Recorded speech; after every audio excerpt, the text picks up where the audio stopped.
మీరు కాసేపు ఉండండి. అసలు వెంకటేశ్వర రెడ్డి గారు ఏం మాట్లాడతారో విందాం మనం. కంటిన్యూ చేయండి వెంకటేశ్వర రెడ్డి గారు. ఇప్పుడు బాలకృష్ణ గారు నోరు పారేసుకున్న విషయం నిజమా కాదా? ఒకటి. దానికి చిరంజీవి గారు చెప్పిన సమాధానం నిజమా కాదా? చిరంజీవి గారిని మా అన్నను అవమానించారు అని చెప్పేసి గత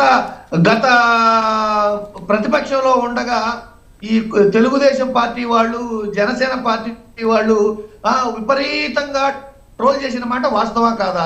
దానికి చిరంజీవి గారు నిన్న ఒక చిన్న ప్రెస్ నోట్ తోటి చెప్పుతో కొట్టినట్టు చెప్పిన మాట వాస్తవా కాదా? మేమేమంటామంటే జగన్మోహన్ రెడ్డి గారు అవమానించకపోయినా, గౌరవంగా చూసుకున్నా, మర్యాదగా చూసుకున్నా, అంత నోరు పారేసుకున్న నాగబాబు గారు కానీ, పవన్ కళ్యాణ్ గారు కానీ ఈరోజు సొంత అన్నని హ్యూమిలేట్ చేసి అవమానించి మాట్లాడితే వాళ్ళ నోరు ఏమైంది? ఎందుకు ఖండించలేకపోయారు?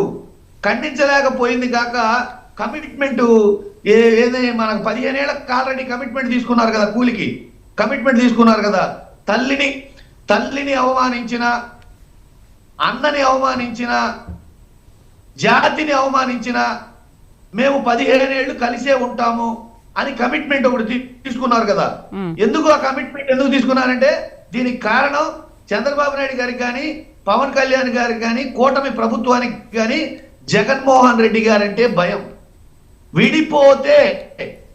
విడిపోతే జగన్మోహన్ రెడ్డి గారిని మేము తట్టుకోలేము. ఆ ఒక్క భయమే వీళ్ళని జీవితాంతం కలుపుతుంది. వాళ్ళు విడిపోతారని మేము అనుకోము. ఎందుకంటే మాకు తెలుసు జగన్మోహన్ రెడ్డి గారంటే భయం. విడిపోతే వాళ్ళకి పుట్టగతులు ఉండవు, తినడానికి నౌకలు ఉండవు అన్న సంగతి కూడా వాళ్ళకి తెలుసు. కాబట్టి వాళ్ళు అంతే, వాళ్ళు ఎన్నాళ్ళుండా కలిసి ఉండాల్సిందే, కలిసి ఉంటారు. ఇంకొక విషయం ఏంటంటే అందరూ కలిసి వచ్చినప్పుడు కొడితేనే కిక్ ఉంటుంది. మీరు విడిపోయిన తర్వాత గెలిస్తే కిక్కే ఉంది, అందులో మజాయే ఉంది. మీరు కలిసే రావాలి, మీరు కలిసి వచ్చినప్పుడే మేము గెలవాలి.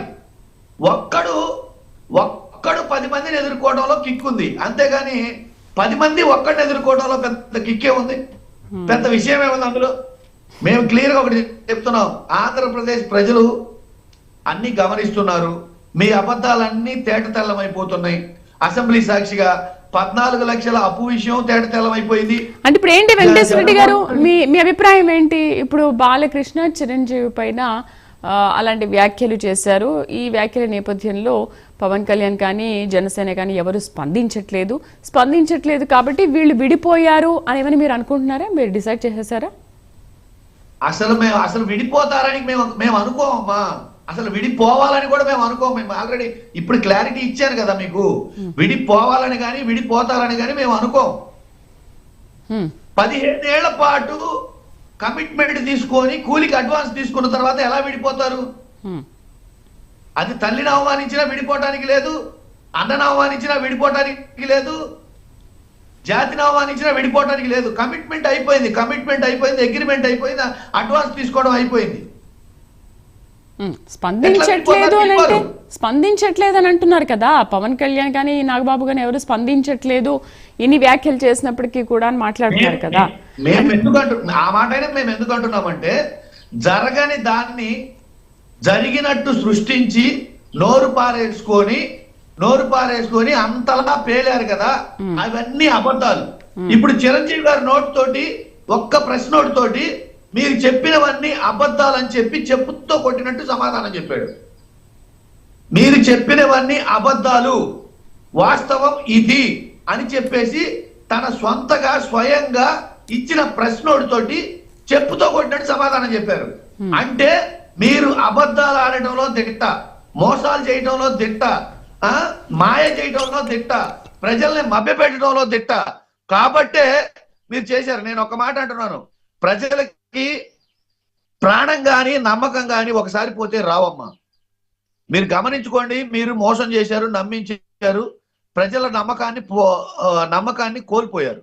ఇక మీరు జన్మలో ఇలాంటి అబద్ధాలతో ప్రజలను నమ్మించాలనుకుంటే జరగదు అది. కాకపోతే ఇప్పుడు ఏంటంటే ఆయింట్మెంట్ రాసినట్టుగా బాలకృష్ణ గారేమో తన కుటుంబాన్ని ఇష్టం వచ్చినట్టు తిడతారు, చంద్రబాబు నాయుడు గారేమో వెళ్ళి గాయానికి ఆయింట్మెంట్ పూసినట్టుగా వెళ్ళి పలకరించి మేము బాగా ఉన్నామని చెప్పి చెప్తారు.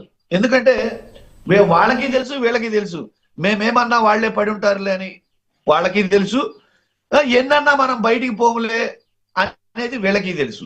కాబట్టి వాళ్ళు సర్దుకుంటారు. సర్దుకోకుండా పెద్ద ఆశ్చర్యం కూడా కాదది. నేను క్లియర్ గా ఒక మాట చెప్తున్నానమ్మా, మీరు శాసనసభని ప్రజా సమస్యలకు ఉపయోగించండి. వ్యక్తిగత దోషణలకి ఇష్టం వచ్చినట్టు వల్గర్ లాంగ్వేజ్ కి ఈ ఇష్టం వచ్చినట్టు బూతులకి శాసనసభని వాడకండి. మీరు ఎట్టాకు బయట మీకు మంచి మాటలు రావు, మంచి పదాలు రావు, మీరు పొద్దున్న లేస్తే అబద్ధాలు బూతులు అన్ని బయట మాట్లాడతారు. బయట ఏమన్నా మాట్లాడుకోండి, అది ప్రజలకు ఉపయోగపడే శాసనసభలో ఇలాంటివి ఇంత ఘోరమైన మాటలు ముందెన్నడూ జరగలేదు. ఇప్పుడు ఇలా మాట్లాడటం ఇంకా దారుణమైన విషయం. ఇంకోటి ఏంటంటే ఆయనకి బాలకృష్ణ గారిని అనుకోవటం ఎవరైనా కరెక్ట్ కాదు. ఎందుకంటే బాలకృష్ణ గారికి ఒక అర్హత ఉంది. ఆయన ఎన్టీ రామారావు గారి అబ్బాయి, నందమూరి వారసుడు, పైగా డాక్టర్ సర్టిఫికేట్ తీసుకున్న సర్టిఫికేట్ హోల్డర్. ఆయన ఈ సమాజంలో ఎవరినైనా ఏదైనా చెయ్యొచ్చు, ఎవరినైనా ఏదైనా అనొచ్చు. భారతదేశంలో ఎక్కడా లేని విధంగా అలాంటి సర్టిఫికేట్ ఉన్న వ్యక్తికి ఒక పార్టీ టికెట్ ఇవ్వడము, అతను శాసనసభకు రావడం, శాసనసభలో అతను మాట్లాడటం అనేది ఇంకెక్కడా జరిగి ఉండదు. ఒక సర్టిఫికేట్ తీసుకొని ఇష్టం వచ్చినట్టు మాట్లాడటం, ఇష్టం వచ్చినట్టు ప్రవర్తించడం, అదేమంటే నాకు అర్హత ఉంది, నన్ను ఎవడు అనేది ఇదిగో సర్టిఫికేట్ అని చూపించటం. అంటే ఇప్పుడు ఏంటి మీ ఉద్దేశం, ఎమ్మెల్యేగా ఆయన అనర్హుడు అంటారా? అమ్మా నేను అన్నది సర్టిఫికేట్ తీసుకున్నారు అని అంటే ఇంక ఇప్పుడు శాసనసభలో అడుగు పెట్టొద్దు ఆయన అనర్హుడు అన్నట్టుగానే కదా. అమ్మా నేను ఒక మాట అంటానమ్మా, సర్టిఫికేట్ ఒక వ్యక్తికి డాక్టర్ సర్టిఫికేట్, ఇతను మానసిక స్థితి బాగలేదు అని చెప్పేసి సర్టిఫికేట్ ఎందుకు ఇస్తారు? సర్టిఫికేట్ ఎందుకు ఇస్తారు? బాలేదని ఇస్తారు. బాలేదని ఇస్తే అంటే ఇప్పుడు ఇంకా ఆయన ఎటువంటి కార్యక్రమాల్లో పాల్గొనొద్దు, ఇంక ఇంట్లోనే ఉండాలనా? అలాంటి వ్యక్తి చెప్పేదండి, సర్టిఫికేట్ మానసిక స్థితి బాగలేదని ఇస్తారు. మానసిక స్థితి బాగలేదని సర్టిఫికేట్ తీసుకున్న వ్యక్తి ప్రజలకి ఎలా ఉపయోగపడతాడు? ఇలానే ప్రవర్తిస్తాడు కదా. ఇప్పుడు శాసనసభలో ఎలా ప్రవర్తించాడు అలానే ప్రవర్తిస్తాడు.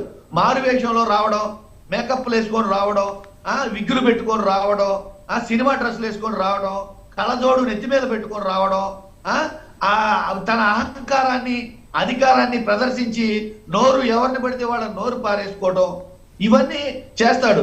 మీరు గమనించారో లేదో, పిచ్చోడి చేతిలో రాయి ఎంత పవర్ఫుల్, పిచ్చోడి మాట్లాడే మాటలు ఎంత పవర్ఫుల్. పిచ్చోడి చేతిలో రాయి ఉంటే ఎవరైనా దగ్గరికి వెళ్తారా? వెళ్ళరు కదా. పిచ్చోడి చేతిలో అతను ఏదైనా మాట్లాడితే ఎందుకు అతనితో అని పక్కకి వెళ్ళిపోతారు ఎవరైనా, లేనిపోయింది ఎందుకని చెప్పి.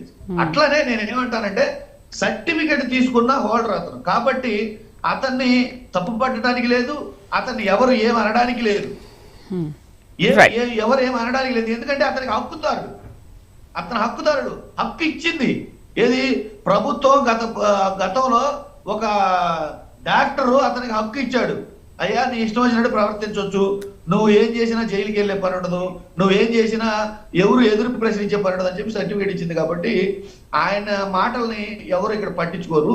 కాకపోతే ఆ అబద్ధాలు ఉన్నాయి కదా, ఆ అబద్ధాలు కామినేని శ్రీనివాస్ మాట్లాడిని కానీ, పవన్ కళ్యాణ్ గారు మాట్లాడిని కానీ, చంద్రబాబు నాయుడు గారు మాట్లాడిని కానీ, వాటన్నిటికీ చిరంజీవి గారు ఒకే ఒక్క ప్రశ్నోడు, ఆ ఒక్క ప్రశ్నోడితోటి రెండు చెంపలకి వాచిపోయేలాగా సమాధానం చెప్పారు. మీరు అబద్ధాలు ఆడుతున్నారు అని క్లియర్ గా. కాబట్టి దయచేసి ఇకనైనా నేనేమంటానంటే, అమ్మా ఒక చిన్న మాట, నేనేమంటానంటే మీరు ప్రజల్ని ఫ్లడ్ చేసి ఇన్ఫ్లుయెన్స్ చేసి అధికారంలోకి వచ్చారు. 5 ఏళ్ళు అధికారం ఉంటది, మీకు తగినంత మెజారిటీ ఉంది, కింద పైన సర్కార్ ఉంది, మీ ప్రభుత్వం ఎక్కడికి పోదు. దయచేసి ఇక నుంచైనా నిజాలు చెప్పండి.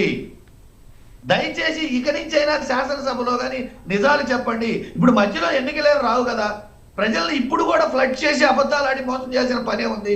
పని చేయాలి కదా, పని చేసే సమయంలో ఇంకా అబద్ధాలు ఆడటం, ఇంకా మోసాలు ఎందుకు? ఏం అవసరం? ఎందుకు ఆ దారిని మీరు వెళ్తున్నారు? రైట్. పని చేయండి అమ్మా, మీరు పని చేస్తే మేము ఎవ్వరం కాదనం. ఎందుకంటే అల్టిమేట్ ఎన్నికలు వస్తే ప్రజలు నిర్ణయిస్తారు. రైట్. గుడ్ మార్నింగ్ కృష్ణాంజనేయులు గారు. అది చేస్తామో లేదో చెప్పేది మేము కదా. కృష్ణాంజనేయులు గారు. మీరు చెప్పడం ఏంటి? శ్రీదేవి గారు గుడ్ మార్నింగ్ అండి. ప్యానల్ మెంబర్స్ అందరికీ సార్, నమస్కారం. బాలకృష్ణ చిరంజీవిపై చేసిన వ్యాఖ్యల పైన